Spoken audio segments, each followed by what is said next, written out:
now we're going to look at the energy stored in the capacitor. It's electrostatic energy because the energy just sits there in the electric field between the plates of the capacitor. Now, before we do that, we're just going to quickly remind ourselves of the relationship between the charge on the capacitor and the voltage across the capacitor plates. So we know from Faraday's experiments that there's a direct relationship, directly proportional. If we double the charge on the capacitor, we double the voltage across the plates.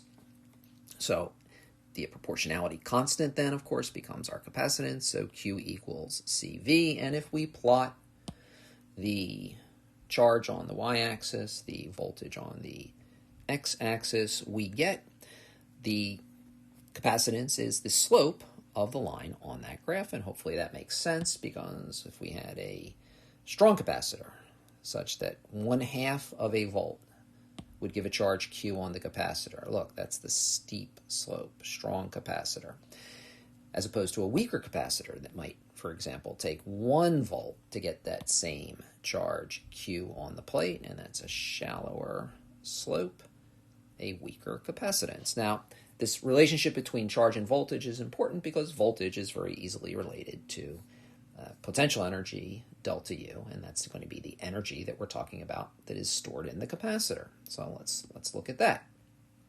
Well, we are going to make a connection between the energy used by the battery to put additional charge onto the top plate. For example, if the battery has already deposited these 3 charges onto the top plate, and they've, of course, pushed off the positive charge, leaving net negatives on the bottom, and establishing the electric field on the plate, the energy then that it takes for the battery to get an additional charge on the top plate will be equal to the mechanical energy it takes to take that same positive charge and push it backwards against the electric field to deposit another positive charge on the top plate.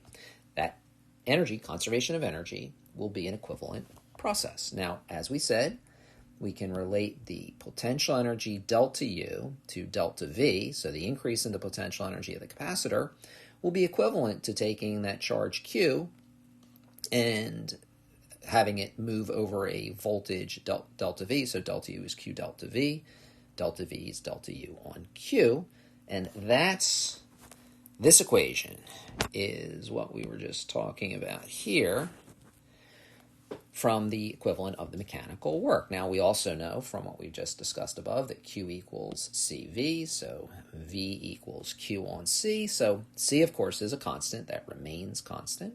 So if we look at the differential change in voltage, again, as it states here, go from a non-calculus to a calculus analysis, the differential change in the voltage dV based on a differential change in charge Q as we're charging the capacitor, we get dV equals dQ on C. And as it says here, those are the same dVs. That would be the same differential change in voltage. And now our mathematics is in place to put like variables together. The Q will go with the dQ. The 1 on C we leave, so we get 1 on C Q dQ. The du is by itself. When we integrate from 0 to the maximum energy on the capacitor, we get a very nice integral of a polynomial function, Q squared on 2 from the integral of Q dQ. And when we evaluate it from 0 to Q max, we see that we get the potential energy stored in the capacitor is given by 1/2 Q squared on 2 over C, but we know that Q equals CV, so when we plug that in for Q, we get 1/2 CV squared as well, and that will be our standard form that we will use for the energy stored in the capacitor. And even though our derivation here used maximum for the energy value and maximum for the charge, this equation applies for any voltage V during the charging process. So the energy stored in the capacitor increases according to this equation during the process. So hopefully that makes sense. You will not need to know the derivation as a proof, but we will be using the equation 1/2 CV squared quite a bit, and I think it's nice to see that it comes from a nice, solid mathematical rationale, physics, both from a physical point of view and mathematical point of view. And we will move on.